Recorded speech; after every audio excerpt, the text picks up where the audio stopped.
Hey, it's me, Jeff. There are a lot of bad movies in the world. Bad sci-fi movies, bad superhero movies, and weird parody films. With all of this bad stuff, it's very easy to forget that there's actually still good movies in the world.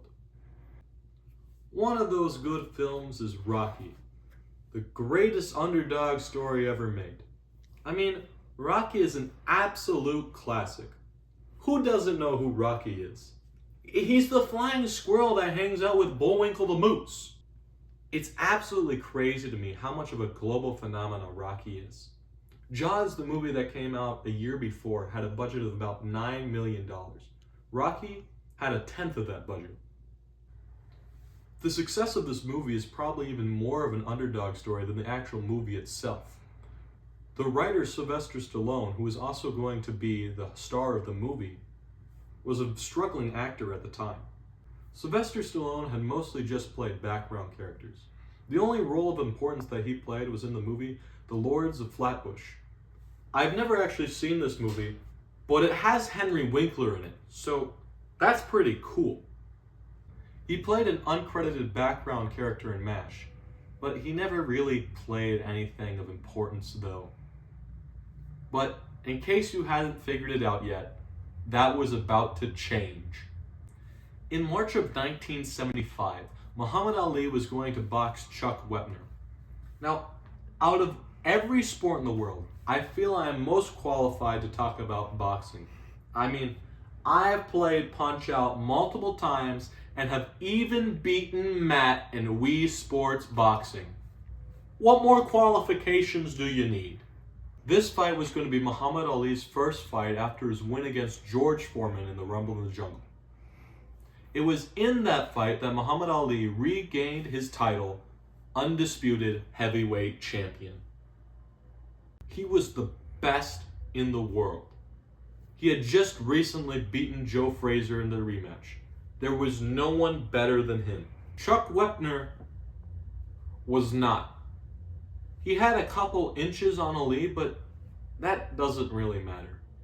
Michael Jordan is 6'6", but he's not winning in a fight against Superman, who's canonically 6'3". He used to be 6'4", but they changed that for some reason. And I'm not mad about that. I'm just disappointed. The odds for this match were 10-1. People didn't even think Wepner would last a few rounds, let alone win. Muhammad Ali didn't even train for this match, which is understandable. However, the match didn't go the way people thought it would. Muhammad Ali still won, probably because he joined the Nintendo Fun Club, but he didn't dominate the way people thought he would. Wepner lost by TKO in the 15th round. He had even knocked down Muhammad Ali in round 9. Although it looks more like Ali tripped and fell as opposed to an actual knockdown. Nevertheless, this was an incredibly impressive feat by Chuck Wepner. He technically even lasted longer than Joe Frazier did against Muhammad Ali in their third match. Although Joe Frazier did beat Muhammad Ali in their first match. Wepner was able to push against the odds. And even though he lost, he was still able to prove himself. But even more importantly, Sylvester Stallone saw this fight unfold. And in the next 3 days, he wrote his first draft for Rocky. Henry Winkler took the script and gave it to ABC. ABC wanted to make a television movie out of it, but they also wanted to change writers. Sylvester Stallone did not want that and went off to look for new producers. He found many producers who were willing to produce his film, but they wanted somebody else to play the lead role. This is crazy to me because I can't imagine Rocky being anybody else but Sylvester Stallone. Neither could he. He rejected their offers, but eventually he ran into the producers Irwin Winkler and Robert Chardoff. After some negotiation, he was able to get them to produce his film with him as the lead and the writer. However, the movie was cheap. Like, really cheap. but I actually think that benefits the film. For instance, Rocky and Adrian's first date at the ice rink was originally going to have a lot of people skating with them, but they didn't want to have to pay for that many extras. So instead, Rocky bribes a janitor to let them skate after hours, which I think works better. Although the movie was really cheap, that didn't stop it from being great.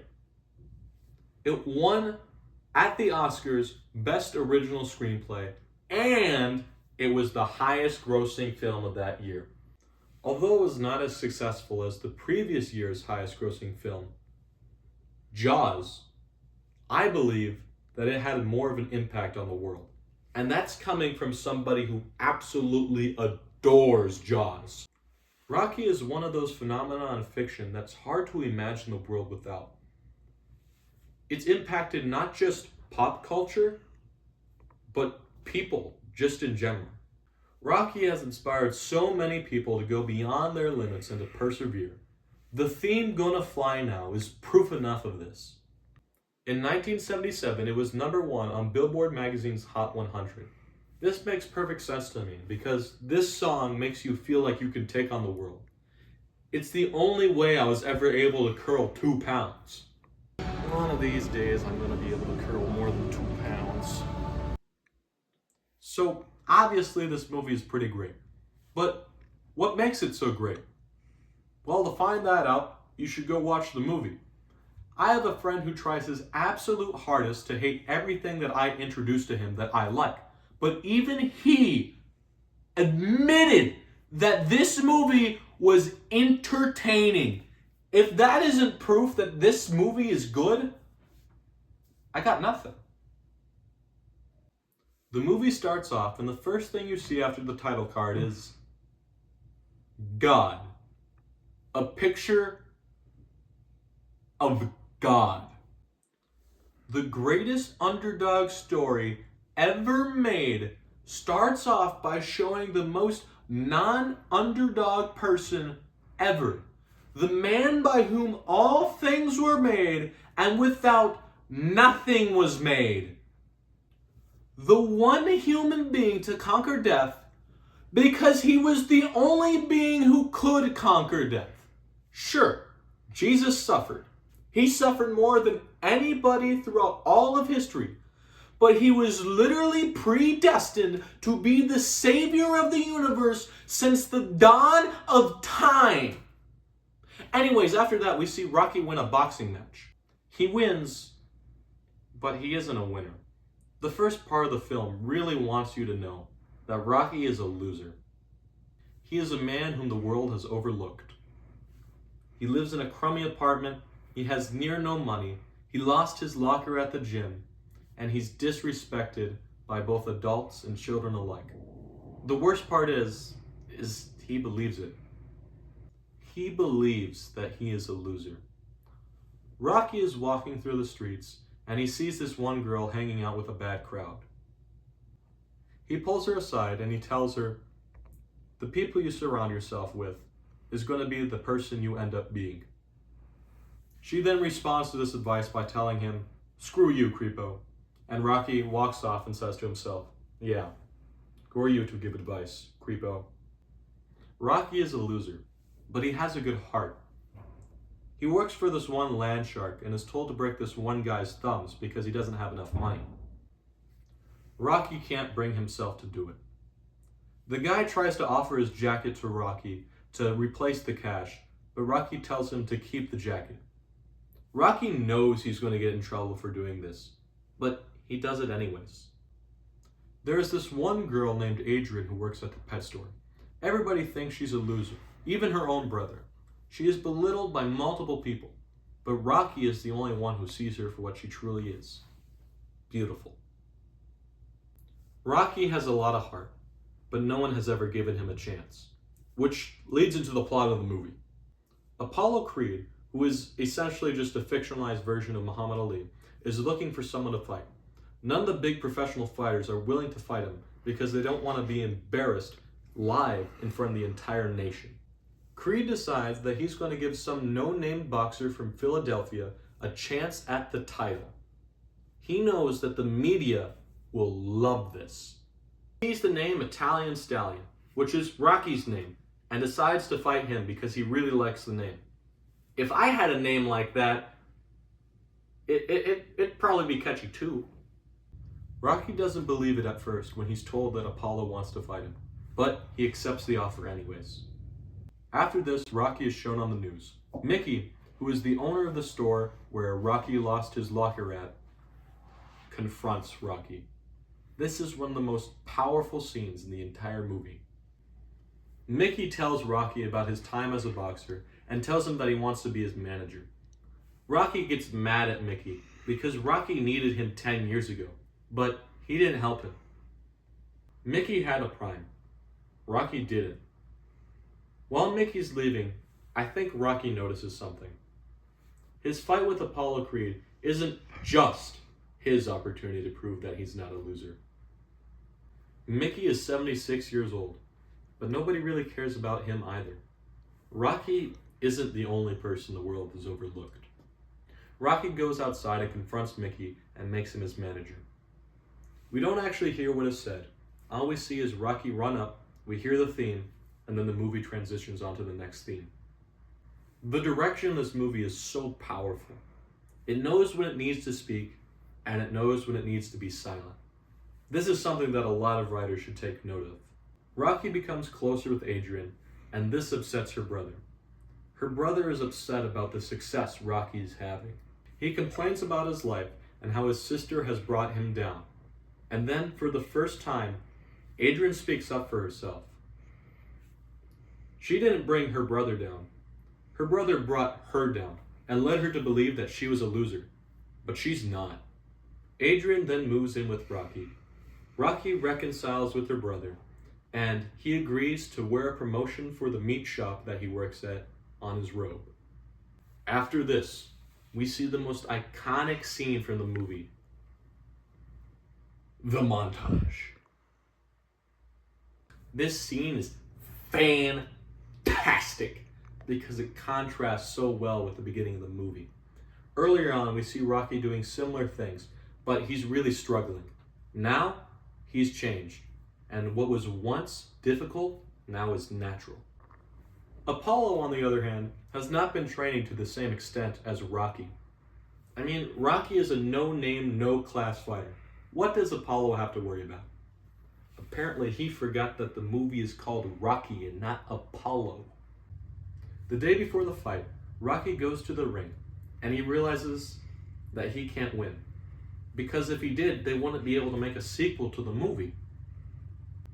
Rocky goes back home to Adrian and tells her that he wants to go the distance. He wants to prove himself not to the world, but to himself.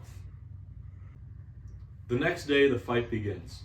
Apollo is ready to put on a good show. Rocky is ready to fight. There's a little guest appearance from Joe Frazier. Rocky prays, and the fight begins. Apollo throws some punches at Rocky, and Rocky blocks them with his face. Then, to everyone's shock, Rocky knocks down Creed. This is the first time Creed has ever been knocked down. Creed gets back up and begins to take the fight a bit more seriously. He ends the first round by breaking Rocky's nose, which is the first time that has happened either. Apollo realizes this isn't a show anymore. This is an actual fight, and he wants to knock out Rocky fast. He mauls Rocky, but Rocky takes it and dishes it right back. In the 14th round, Rocky is exhausted, and Apollo takes advantage of this. Rocky is knocked down, and Mickey tells him to stay down. Nobody's ever lasted more than 12 rounds with Apollo, but Rocky refuses to give up and gets back up. After he gets back up, he hits Apollo quite a few times, and then the 14th round comes to a conclusion. In the corner, Apollo tells his team that he doesn't want anybody to stop his fight. Rocky, in his corner, tells Mickey the same thing. Apollo is doing this out of pride. Rocky is doing this because he wants to prove himself. Rocky and Apollo finish the final round, both standing. Apollo then says to Rocky there isn't going to be a rematch, and Rocky responds by saying, "I don't want one." Rocky is surrounded by people asking him questions, but he doesn't really care. He's calling out to Adrian, and Adrian is calling out to him. The match is then given to Apollo. But then again, Rocky still doesn't care. He wants Adrian. The two get to each other and embrace. And they say that they love each other. Then, the movie ends. The movie starts off with Rocky winning a fight, but he's a loser. The movie ends with him losing a fight, but he's a winner. If there's one thing that I can take away from this movie, it's that I can change, you can change, we all can change. Maybe I could get a girlfriend. No. No. No. No. No. Ow. Never mind.